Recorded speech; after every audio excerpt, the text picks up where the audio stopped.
Un jour, la lumière s'est éteinte chez moi. Mon mari avait une réunion et devait rentrer tard. À ce moment-là, j'ai reçu un appel de ma sœur. Elle m'a demandé la raison de mon problème. Je lui ai expliqué en disant, si ton mari est libre, envoie-le. En entendant cela, elle m'a répondu que mon mari était allé au marché acheter des légumes. Oui, bien sûr. Roch est à la maison. Il sait aussi faire des travaux d'électricité. Je vais l'envoyer chez toi. Ma sœur a appelé son fils aîné. Je lui ai dit, oui, s'il te plaît, envoie-moi Roch. Je dois préparer à manger, et il fait très sombre à la maison. En disant cela, j'ai raccroché et j'ai attendu l'arrivée de Roch. J'ai pensé à mon neveu Roch. Il était si vilain quand il était enfant. Mais maintenant, nous nous retrouvions après une longue absence, car il était parti suivre une formation dans une autre ville.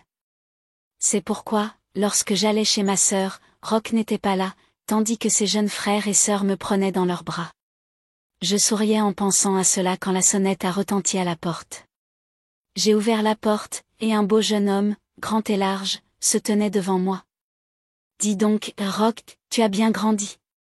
J'ai été surprise de voir mon neveu, toujours aussi jeune et beau.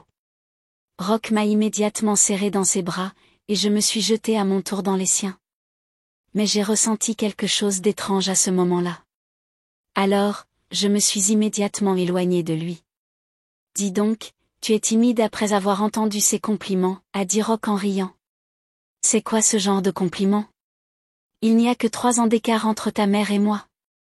En entendant cela, Roch m'a regardé avec surprise, mais ma mère a l'air vieille. En entendant cela, je lui ai attrapé l'oreille, je vais le dire à ta mère tout de suite. En riant, il a capturé mon oreille en retour. Je me suis excusée et lui ai dit, bon, va vite au travail. Je l'ai fait rester dans le salon et je suis allée à la cuisine. Il a commencé à travailler pendant que je réfléchissais à ce que j'allais cuisiner aujourd'hui, car Roch était là, et je pensais que mon neveu était revenu après une longue absence. Alors, je n'allais pas le laisser partir sans manger. Si la lumière revenait à ce moment-là, je me suis précipitée dans le salon et j'ai dit, tu es vraiment un expert en la matière. Je l'ai félicité. À cet instant précis, la lumière s'est éteinte à nouveau, et il a fait noir. Je ne pouvais même pas aller à la cuisine où l'éclairage de secours était allumé. C'est pourquoi j'ai attendu qu'il la répare. Puis, quelqu'un m'a pincé par derrière. J'étais stupéfaite. Soudain, à ce moment précis, la lumière est revenue. J'ai vu mon mari se tenir derrière Roch. J'étais surprise de le voir. Dis donc, toi, quand es-tu arrivé? Tu avais une réunion. Après m'avoir écouté, il a dit, je viens d'arriver. Si elle n'était pas là, c'est que tu ne m'as pas vu entrer. En entendant cela, je lui ai dit de ne pas poser de questions. Cette lumière me dérangeait depuis le matin. En entendant cela, Roch m'a dit, maintenant que la lumière est réparée, ne t'inquiète pas, sur ces mots, il est sorti. Puis je l'ai appelé, où vas-tu? Reste. Mange avant de partir. En entendant cela, il a commencé à dire, je mangerai avec toi pendant 1 ou 2 jours. Sur ces mots, il est parti, tandis que mon mari se dirigeait vers la chambre.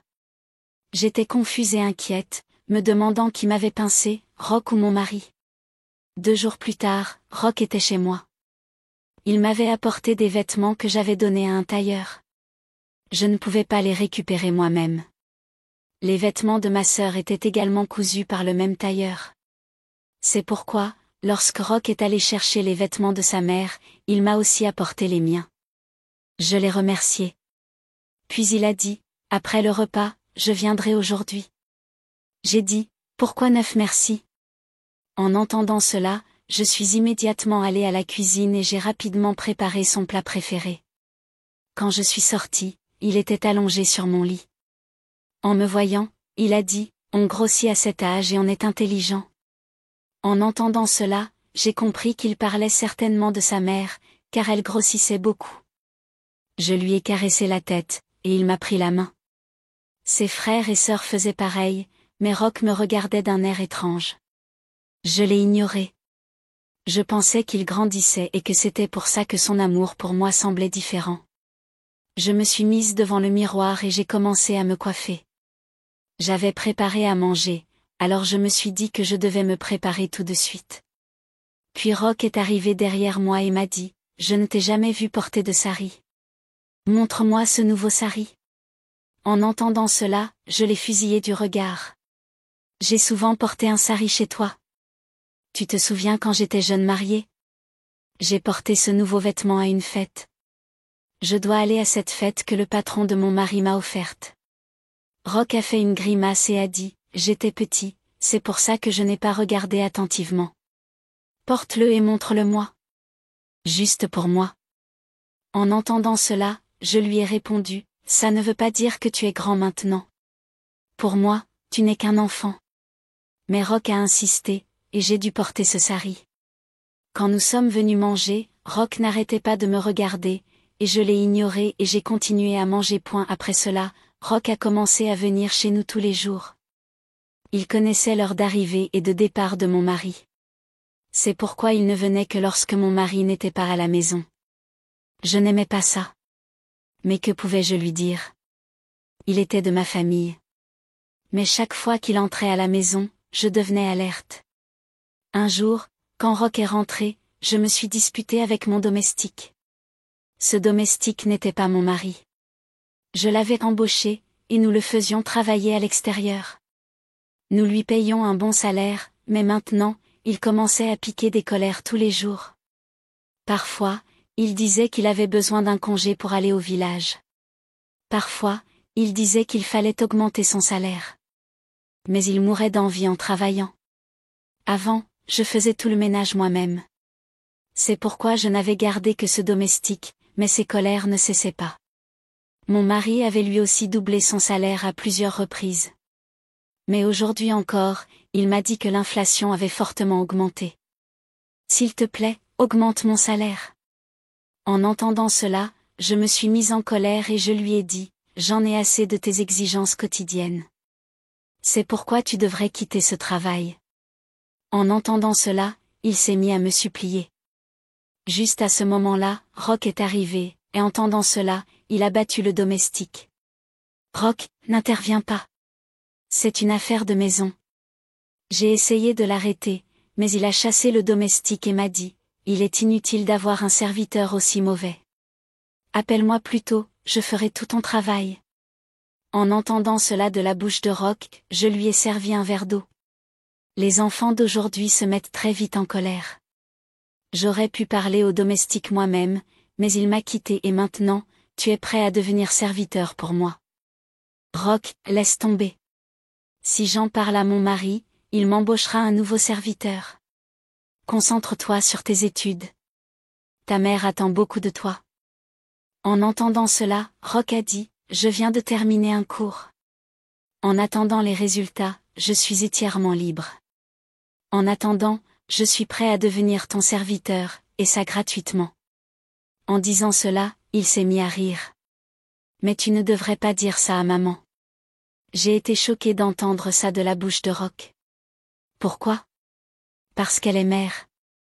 Elle n'appréciera pas que son fils devienne le serviteur de quelqu'un. Après ce jour, j'ai dit à Rock que dès qu'il serait libre, il devrait venir faire mon travail. Mais pendant ce temps, j'ai dit à mon mari de trouver un nouveau serviteur, car je ne veux pas que Rock fasse le travail de serviteur. Mais peut-être que mon mari avait oublié cela, ou peut-être qu'il n'avait pas encore trouvé de domestique. C'est pourquoi il n'est pas venu pendant plusieurs jours, et le pauvre Rock a continué à travailler. Un jour, alors que j'étais libre, j'ai pensé à aller chez ma sœur. Quand j'y suis allée, ses deux enfants étaient heureux de me voir, mais Rock n'était pas à la maison. Quand j'ai demandé à ma sœur, elle m'a dit que Rock n'était pas là. Je ne sais pas où il traîne toute la journée. Il a terminé son cours, alors il devrait s'éloigner des études. Je me croyais complètement libre. J'avais aussi dit à mon mari hier de chercher où le garçon se cachait toute la journée. J'ai été surprise d'apprendre que Rock ne lui avait rien dit. Ma sœur a également été choquée d'apprendre cela. Comment ça? Il ne m'a rien dit. Je lui ai dit que Rock était chez moi ces jours-ci. Elle a été choquée d'apprendre cela. Eh bien, Rock ne me l'a pas dit, et tu ne m'as pas non plus appelé pour me le dire. En entendant cela, j'ai dit à ma sœur que je pensais que Roch avait dû lui dire et que j'étais également venue chez elle aujourd'hui. Ma sœur a été complètement soulagée et m'a dit, c'est bien que je sois si perturbée à cause de Roch. Mon mari est occupé par son travail, et cette obésité me dérange. Sinon, si j'étais venue chez toi, je l'aurais su. Eh bien, c'est bien aussi. Au lieu de traîner avec ses amis vagabonds, il va chez sa tante. Tu devrais prendre soin de lui. Ma sœur était soulagée, et j'ai commencé à lui dire de prendre soin d'elle. Tu prends trop de poids. Ce jour-là, je suis rentrée de chez ma sœur après avoir mangé. Mais jusqu'à mon retour, Roch n'était pas rentré. À mon retour, j'ai appelé mon mari. Il m'a dit qu'il rentrerait tard. J'étais soulagée d'apprendre cela, mais dès que je suis arrivée dans ma chambre, j'ai été surprise. Roch dormait sur le lit en face de moi. C'est pourquoi je ne l'ai pas réveillé. Entre-temps, j'ai reçu un message de ma sœur disant que Roch n'était pas encore rentré. J'ai pris une photo de Roch et je l'ai envoyée à ma sœur.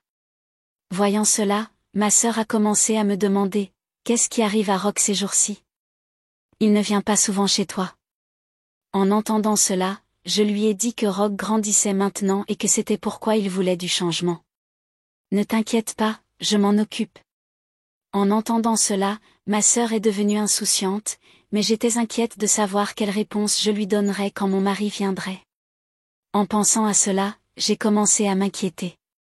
Au même moment, mon mari m'a appelé pour me dire qu'il partait en déplacement pour des travaux urgents. J'ai verrouillé la porte et j'ai pensé à cela, et j'ai été soulagée. Cela m'était déjà arrivé plusieurs fois, c'est pourquoi j'étais restée seule à la maison auparavant. Mais aujourd'hui, Roch était aussi à la maison. C'est pourquoi, soulagée, je suis allée dans l'autre pièce et je me suis endormie. Au matin, au réveil, j'ai regardé dans la chambre de Roch. Il dormait encore. Je l'ai vu, et c'était parce qu'il avait une forte fièvre. Quand je l'ai réveillé, il m'a dit qu'il avait un violent mal de tête. J'ai appelé le médecin et je lui ai apporté du thé. J'ai commencé à masser la tête de Roch. Tu me plais. Mon cœur souhaite rester toujours avec toi, Roch, disait-il dans son état inconscient. C'était le fils de ma sœur. Je l'ai vu sur son front. Dieu avait gardé ma vie vide, mais avait rempli celle de ma sœur d'enfant. Je considérais ses enfants comme les miens. C'est pourquoi j'étais à l'agonie en voyant Roch avec de la fièvre. Quand le médecin est arrivé, il a donné des médicaments à Roch, et il est resté allongé jusqu'au soir. Pendant ce temps, j'ai raconté cela à ma sœur, et elle est immédiatement venue chez moi. Roch me parlait il y a quelque temps, mais en voyant sa mère, il a fermé les yeux et s'est endormi. Sa mère a dit, « Roch, rentrons à la maison. Ton père s'inquiète aussi pour toi. » Mais Roch n'a pas répondu. Ma sœur ne l'a pas vu. C'est pourquoi je lui ai dit que Roch s'était endormi. Quand il se réveillera, je le ramènerai moi-même à la maison. En entendant cela, ma sœur est partie. J'ai compris qu'il se passait quelque chose entre la mère et le fils, mais ma sœur ne me le disait pas. J'étais surprise. Dès que sa mère est partie, Roch a ouvert les yeux et m'a demandé de lui masser la tête. Je l'ai pris dans mes bras et lui ai dit, « Roch, pourquoi as-tu fermé les yeux après avoir vu ta mère ?» En entendant cela, Roch est resté silencieux un moment. Comme j'insistais, il a dit, « Maman n'est pas contente de moi. Elle me dit qu'avec l'âge, je deviens impoli et qu'elle m'insulte devant papa. C'est pour ça que je ne veux pas rentrer à la maison. » J'ai été choquée d'entendre ça. Ma sœur était une mère très bonne et instruite. Elle savait se comporter avec les enfants, mais Roch racontait une autre histoire. C'est pourquoi je lui ai dit, « Elle est ta mère, elle se soucie de toi et elle veut que tu ne perdes pas ton temps précieux. » En entendant cela, Roch a fait une grimace et a dit, « Oui, en m'insultant devant les autres, elle pense se soucier de moi. » En entendant cela, j'ai compris qu'il y avait un malentendu entre la mère et le fils. J'aurais dû leur parler en face à face, car Roch était encore un enfant et il aurait pu s'égarer. Mais je n'ai pas eu l'occasion de discuter, car le lendemain, Roch est parti, et mon mari est arrivé. Il a dit, « Je dois m'absenter quelques semaines, et si tu veux, tu peux aller chez ta sœur. » En entendant cela, j'ai été triste et je lui ai dit, tu es trop occupé ces derniers temps, tu ne me laisses pas de temps. En entendant cela, mon mari a dit, c'est dans quelques jours, après quoi il y aura une surprise pour toi. J'ai essayé de lui demander à plusieurs reprises, mais il ne m'a rien dit et est parti. Après son départ, j'ai pensé que j'irais passer quelques jours chez ma sœur pour lui parler, mais Roch est rentré et m'a dit, je resterai avec toi jusqu'au retour de ton mari. En entendant cela, j'ai voulu refuser, mais je savais qu'il était très têtu et qu'il n'accepterait pas. C'est pourquoi je suis restée silencieuse, pensant que Roch partirait tout seul au bout de quelques jours et que j'irais ensuite chez ma sœur. Roch était devenu très proche de moi. Il aimait rester chez moi. Il avait l'habitude de venir en courant au travail. Quel que soit le travail que je lui demandais, il le faisait immédiatement. Mais dès qu'on parlait de sa mère, il s'énervait un peu. Ce jour-là aussi, ma sœur a appelé et elle voulait parler à Roch, mais il m'a fait signe de loin et m'a demandé de dire à sa mère que je n'étais pas là, mais chez une amie. J'ai menti à ma sœur pour lui. Il était heureux, m'a serré dans ses bras et m'a dit, tu utilises un très bon parfum. Je lui ai dit que je lui en offrirais un. En entendant cela, il m'a dit, je t'apprécie aussi. J'aimerais que tu sois à moi. En entendant cela, j'étais choquée, et je me suis évanouie. Aujourd'hui, il avait dit quelque chose de très étrange. Je suis allée à la cuisine et j'ai commencé à cuisiner. Pendant ce temps, un ami de Roch a appelé, et il a commencé à dire, je dois aller quelque part avec mon ami. Je serai à la maison ce soir, puis on regardera un film tous les deux. Je suis restée silencieuse, et dès qu'il a quitté la maison, je suis allée chez ma sœur et je lui ai tout raconté sur le comportement étrange de Roch. Je lui ai dit, tu es une mère de pierre. C'est pourquoi tu serais très triste d'entendre tout ça. J'y ai réfléchi longtemps, mais aujourd'hui, j'ai pris mon courage à deux mains pour te le dire. En entendant cela, ma sœur a dit, je ne suis pas une mère de pierre. En entendant cela, j'ai écarquillé les yeux. Que dis-tu? À ma question, elle a répondu, oui, c'est vrai. Roch n'est ni mon fils ni ton neveu. Te souviens-tu de mon voyage au Mali après mon mariage? En entendant cela, je me suis souvenu de tout. Je lui ai dit rapidement, oui, je m'en souviens. Mais quel est le lien avec Roch? En entendant cela, elle m'a dit, en fait, nous avions trouvé Roch là-bas. Sa mère était morte dans un accident, et il pleurait sur la route. En le voyant, je me suis arrêtée et je l'ai serré dans mes bras. Nous l'avons ramené à l'hôtel et avons décidé de le garder. Mais mon mari a dit que si nous le ramenions à la maison maintenant, il ne serait plus considéré comme notre fils. Quand il sera grand, on lui dira qu'il n'était pas notre fils. Pourtant, nous l'avons trouvé sur la route. En entendant cela, j'ai été choquée et j'ai demandé à ma sœur, qu'aurions-nous dû faire? Ma sœur m'a alors dit, mon mari a dit que nous dirions à tout le monde que j'étais enceinte après être arrivée ici et que les médecins m'avaient interdit de faire un long voyage. C'est pourquoi nous ne reviendrons pas. Puis, quand le moment de l'accouchement approchera, nous dirons à tout le monde que j'ai donné naissance à cet enfant et qu'il est le nôtre. Après avoir entendu cela, j'ai été choquée. Je me souviens que tu m'avais dit la même chose, mais j'étais ta sœur. Tu aurais pu me dire la vérité. Je me suis plainte auprès d'elle, et elle m'a dit, mon mari a dit que l'enfant ne devait jamais savoir qu'il n'était pas notre vrai fils.